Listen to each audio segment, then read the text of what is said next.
وتضمهم تلك القبور بليلهم يا وحشة الأحياء للأموات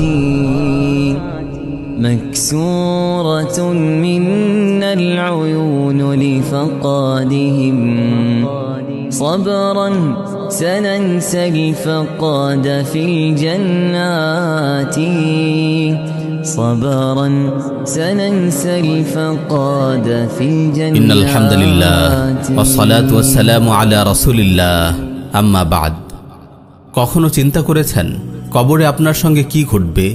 কখনো ভেবেছেন আপনার মৃত্যুর পরবর্তী দৃশ্যগুলো কেমন হবে? কল্পনা করুন আত্মীয় স্বজন ও পাড়াপড়শিরা আপনাকে অশ্রুসিক্ত নয়নে বিদায় জানাচ্ছে। তাদের মুখে আপনার জন্য উচ্চারিত হচ্ছে রহমত ও মাগফিরাতের দোয়া। তারা বলছে, আল্লাহ তোমার কবরকে জান্নাতের একটি বাগান বানিয়ে দিন।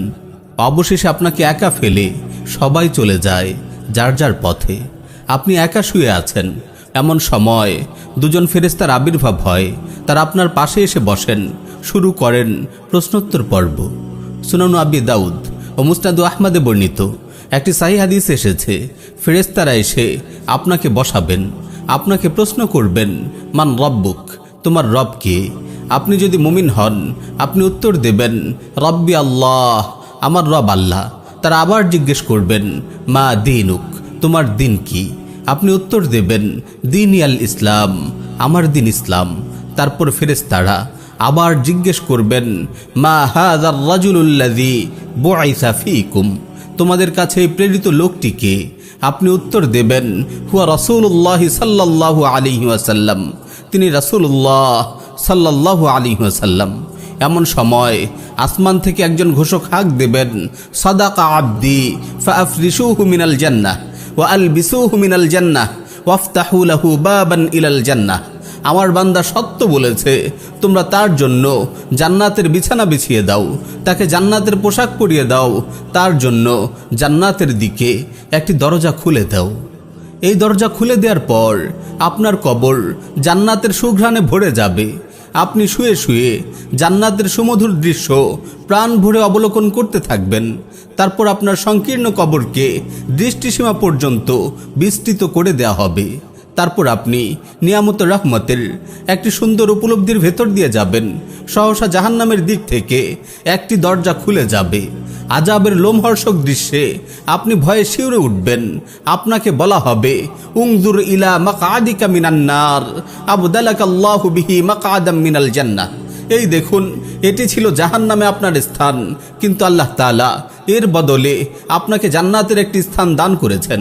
অর্থাৎ জাহান্নামের বিভৎস দৃশ্য দেখিয়ে আপনাকে বলা হবে, আপনি যদি বদ আমল নিয়ে আসতেন তাহলে আপনার স্থান হতো এই জাহান্নাম, কিন্তু আপনি যেহেতু নেক আমল নিয়ে এসেছেন, আল্লাহ আপনাকে জাহান্নামের বদলে জান্নাত দান করেছেন। জান্নাতের অপূর্ব সুখ সমৃদ্ধি ও প্রাচুর্য দেখে আপনি তন্ময় হয়ে ঠায় তাকিয়ে থাকবেন। সুবহানাল্লাহ, এত রূপ, এত সুখ, এত শান্তি।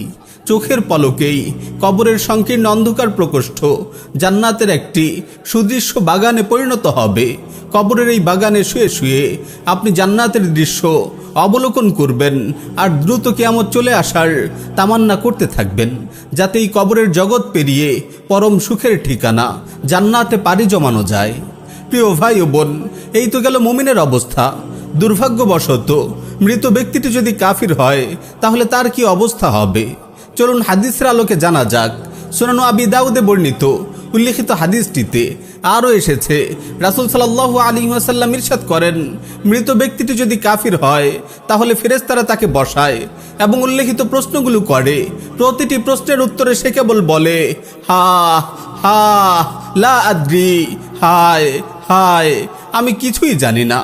এমন সময় আসমান থেকে একজন ঘোষক হাঁক দেন, কাযাবা ফাআফরিশুহু মিনান নার ওয়া আলবিসুহু মিনান নার ওয়াফতাহু লাহু বাবান ইলান নার, সে মিথ্যা বলেছে, তোমরা তার জন্য জাহান্নামের বিছানা বিছিয়ে দাও, তাকে জাহান্নামের পোশাক পরিয়ে দাও, তার জন্য জাহান্নামের দিকে একটি দরজা খুলে দাও। জাহান্নামের এই দরজা দিয়ে তার কবরে জাহান্নামের উত্তপ্ত গরম হাওয়া আসতে থাকে। তারপর কবর তার জন্য আরো সংকীর্ণ হয়ে যায়। এমনকি কবর তাকে এমন চাপ দেয় যে তার এক পাঁজরের হাড় অপর পাঁজরে ঢুকে পড়ে। তারপর তার কবরে অন্ধ বধির এক ফেরেশতাকে নিয়োগ করা হয়। তার হাতে একটি লোহার হাতুড়ি রয়েছে। এই হাতুড়ি দিয়ে যদি পাহাড়কেও আঘাত করা হয় তা ধুলোয় পরিণত হবে। এই ভয়ঙ্কর হাতুড়ি দিয়ে ফেরেশতা তাকে আঘাত করতে থাকেন। ফলে সে এত বিকট শব্দে চিৎকার করে যে মানুষ ও জিন ব্যতীত পূর্ব থেকে পশ্চিম পর্যন্ত পৃথিবীর সব মাখলুকই তা শুনতে পায়। ইয়া আল্লাহ, ইয়া রহমান, আমাদের এমন কঠিন মুসিবত থেকে হেফাজত করুন। প্রিয় ভাই ও বোন, ঘড়ির প্রতিটি টিকটিক আওয়াজ আমাদেরকে মৃত্যুর কাছে নিয়ে যাচ্ছে। চলে যাওয়া প্রতিটি দিন, হারিয়ে যাওয়া প্রতিটি রাত আমাদেরকে কবরের দিকে হাঁকিয়ে নিচ্ছে। রাত দিনের এই পালা বদল প্রতিদিন আমাদের স্মরণ করিয়ে দেয় আমরা কবর পথের যাত্রী। জীবন্ত মৃত্যুর দিকে এগিয়ে যাওয়া কয়েকটি কদম বই কিছুই নয়। কবরই আপনার জীবনের শেষ মঞ্জিল।